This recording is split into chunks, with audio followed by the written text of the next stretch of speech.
My name is Joni Peddie, and I run a business called Resilient People Bounce Forward. After all, when we're running our own businesses, many of us as speakers, we've got to think differently. We've got to access our emotions and our feelings, because that really drives a lot of the brain health. And we've got to take action, or perhaps reserve and step back and not take action. So on this Techie Tuesday, I'm going to be talking about that beautiful piece of technology, which is sandwiched between your ears. It is the most sophisticated and complex organ in the body, and it's completely fascinating in terms of how we use it and how we abuse it. So as David has just said, is that he will sleep minimal hours if he's got paying work, and then he'll sleep more when he has a lull. And we should all be looking at consistency in how we manage our brains and how we manage our sleep and wake hours.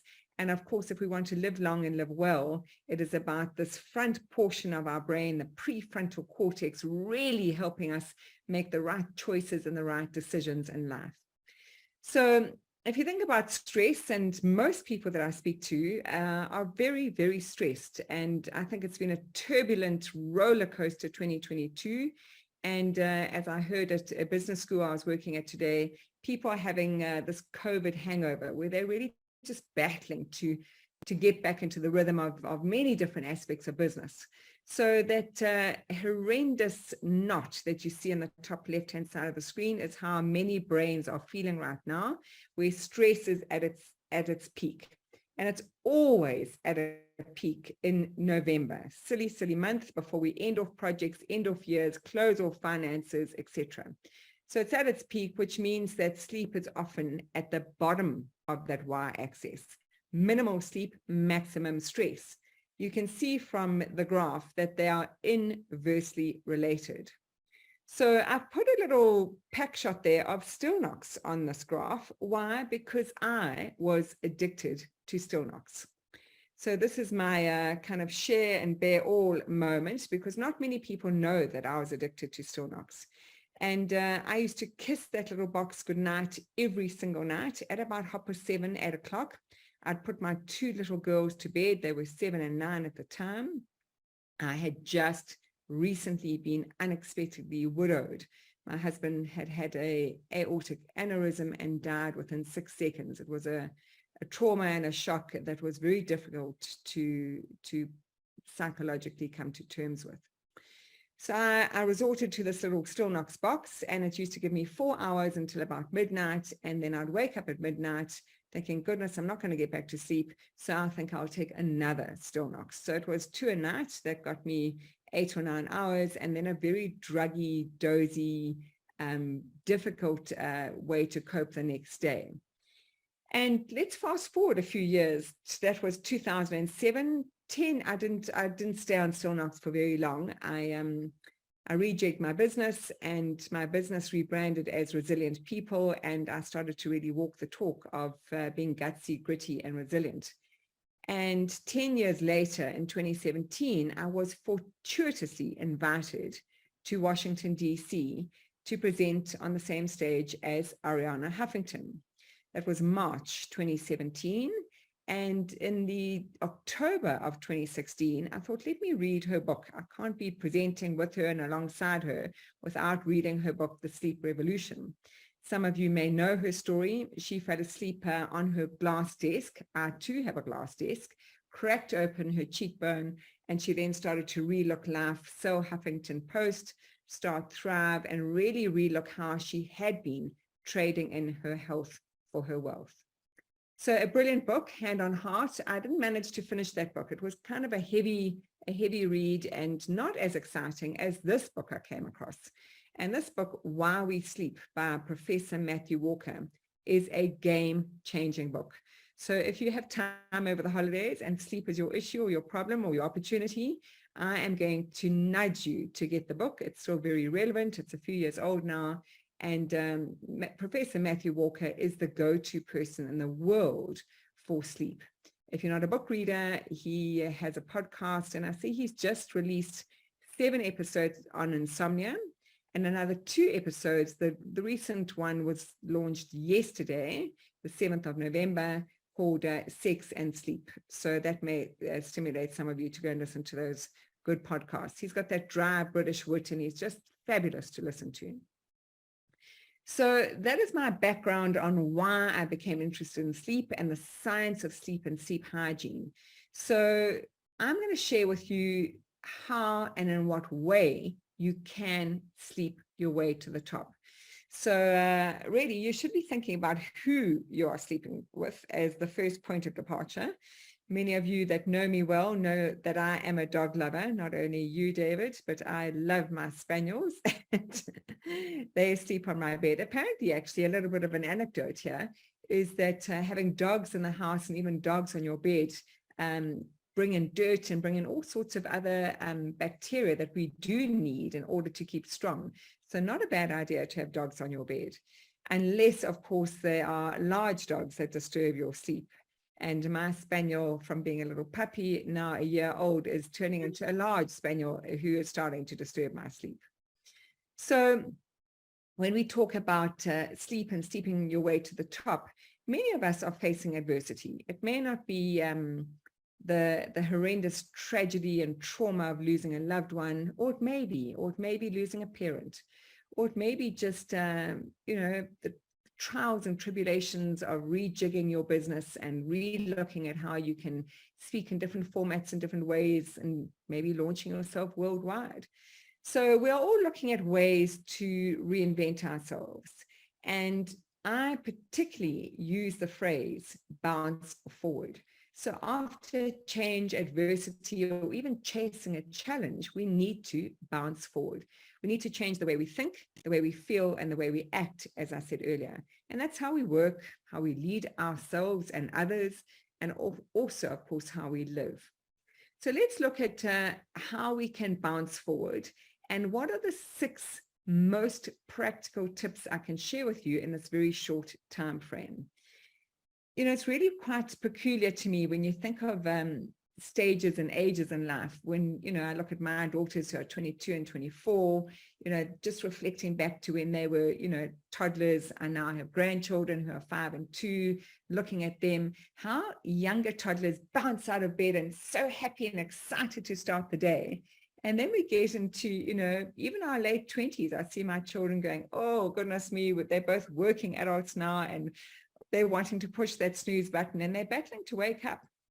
And I keep on saying to them, I don't want to be a prophet in my own home, but I really want to share with you that there are specific things you can do to wake up like this lady has woken up, refreshed, bouncing out of bed, thinking, hey, I really want to squeeze the juice out of today because I only have today, possibly.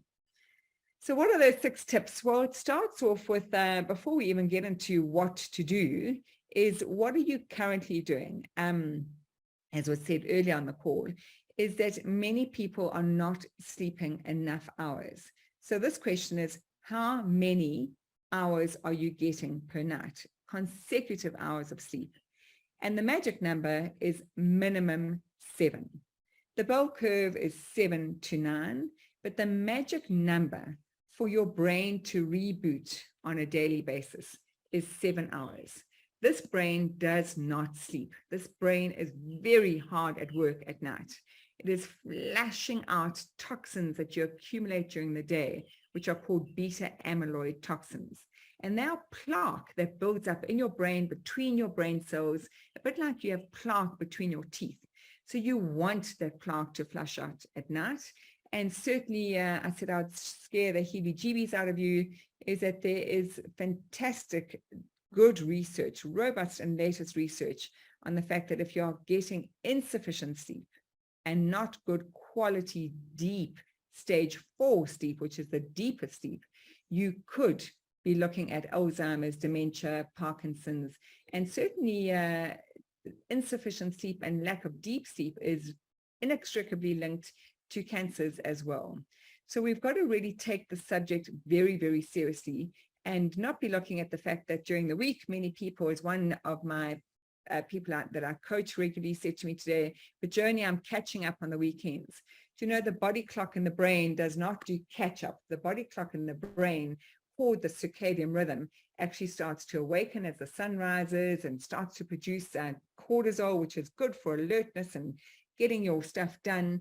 And then as you go to sleep at night, or as the sun sets, rather not as you go to sleep, as the sun sets, the brain starts to rejig that body clock and say, okay, no more cortisol left needed. We now need melatonin to kickstart good sleep. So we need these 7 hours, but in this day and age with a lot of pace punch and kind of antagonism and striding out there to make your stuff work as a speaker, it's difficult to get those 7 hours. So the first tip I have for you is categorically that you need to think differently about caffeine. That is tea, that is coffee, and that's green tea. So the latest research from Professor Andrew Huberman, who is a great professor at Stanford University of Medicine, he's an ophthalmologist and a neurobiologist. His research is showing that if you delay that very first cup of coffee, which I love, I'm a coffee addict, I love coffee, but I'm good about doing this. I'm a lark. I wake up early. I wake up at about 4:05 in the morning. I do not have my first cup of coffee until about 7, 8.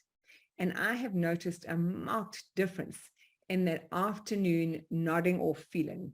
We sometimes in South Africa call it the wildebeest nod, where you just start to nod and you go, oh my goodness, I really need to stay awake. I've got to get this done. I'm crafting a new presentation and you're just battling this heavy eyelid feeling.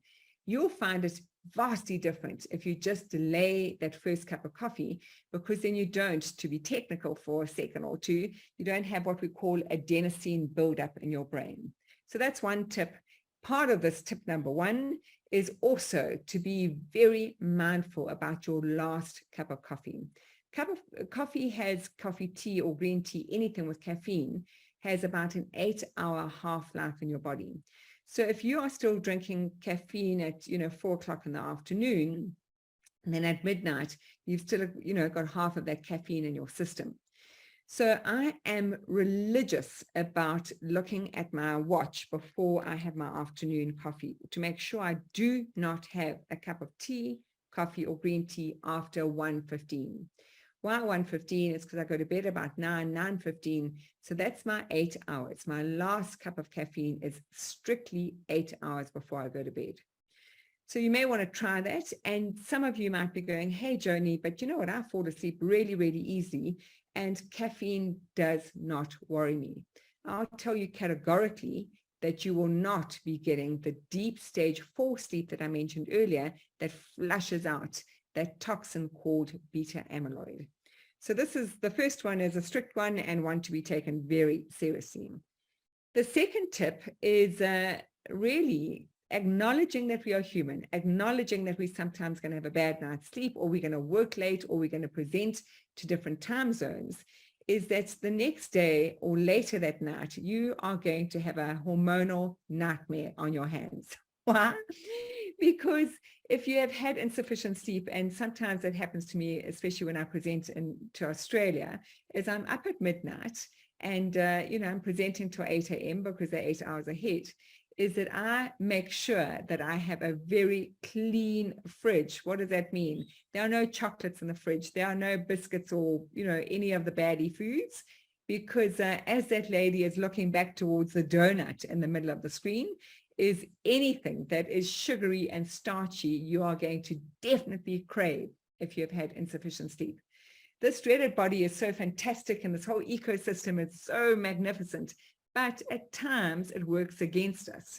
When we lived out in the veldt and as hunter-gatherers, it was absolutely fine. If you had insufficient sleep, you'd definitely try and find a beautiful berry tree, or, be eating to keep that energy level up. But we have this instant gratification, and we will go for something that is like a donut or a rusk or a biscuit or a chocolate, because our body says, hey, hey, hey, I produce more ghrelin. That is a hormone that wants to, make you eat more. And it really and truly does. I can actually notice that if I've worked through the night for a different time zone, I'll have a beautiful big breakfast. So eggs and bacon and roasted tomatoes and mushrooms and lovely gluten-free bread is what I have.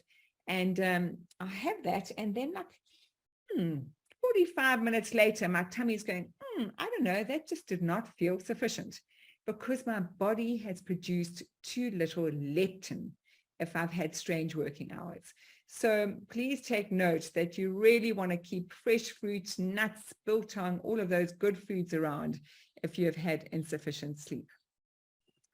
Tip number 3, and this is especially good for us as speakers. I have relished working from home. I've relished working online, and I'm relishing, being back in the auditoriums now and conference rooms and having that kind of, the best of both worlds.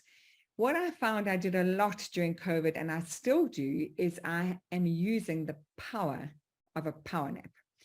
So neuroplasticity, what does that mean? That's, your brain growing and growing new neurons, but more importantly, also connecting the neurons that are growing and changing.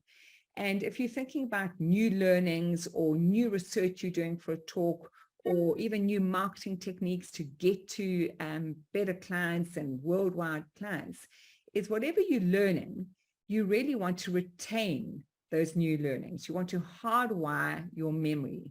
And guess what? That only happens when you are power napping, resting, a deep rest, or sleeping at night. So I found that actually I have treated myself during the day, and sometimes twice a day. I will learn something. I'll be grappling with a new IT platform, and IT is not my go-to place. I'm not good at IT. And I'll go, okay, Joni, that's all been quite brain taxing right now, and I don't think I can get into a creative mode. So I think I'll go and lie on my couch, and guess what? A power nap, and I'm strict about a power nap, is only 20 minutes. So that 20 minutes will give you that burst of alertness and perhaps come back to your desk with a different energy and a different state to do something different for your business. There are times when I've been working long hours and I need the 90-minute power nap. That I find that I kind of only treat myself to that on the weekends, on a Saturday or a Sunday, but that does give your brain a really good time to consolidate the memories. How do you power nap? The very quick 1, 2, 3 of it is simply find a place that you can snuggle up and be really comfortable. I don't put my hand over my eyes as that lady is doing. I wear an eye mask, and I just do a beautiful deep breathing exercise. I breathe in for 4, I hold my breath for 7, and I breathe out for 8, and I relax my body with the mental, the thinking permission to fail. Like, okay, Joni, it's okay if you don't go into a deep power nap, rested state. And I have set my alarm on my mobile before that, and I just gently breathe. And I can tell you that, hand on heart, 9 times out of 10, I wake up out of that power nap actually naturally before the alarm. I'm so attuned to doing this. And I've dribbled and my eyes are squashed and I look like I've had a really good night's sleep. I don't look so good to go back onto screen, but it really is rejuvenating. So treat yourself to power naps during the day, during the workday, if you're at home, especially after you've had a particularly mentally, cognitively taxing piece of work done. So that's tip number 3. Tip number 4 is alcohol. And alcohol, I'm not against at all. We do know, however, that it radically affects your sleep. So use alcohol to celebrate and not to obliterate. And then on to the last tip here, which is a 60 to 90-minute detox before you and certainly again affects that deep state of sleep. So to close off, your bedroom is only for 3 things. It's for sleep, it's for reading, and it's for intimacy. Please don't work in your bedroom. Please don't eat in your bedroom, and please don't watch TV in your bedroom. Make that the place of sanctitude. So I hope these have been useful and that you can bounce forward and get that brain to light up. This is Techie Tuesday. I want to take this QR code that's on the screen right now. A couple of us have developed the Sleep is Your Superpower course. It is $60, but for PSASA, for the next 24 hours, it will be reduced by 50% to $30. So I hope you've taken a screenshot of the QR code. And I'd like to say thank you very, very much. Get hold of me if you have any questions.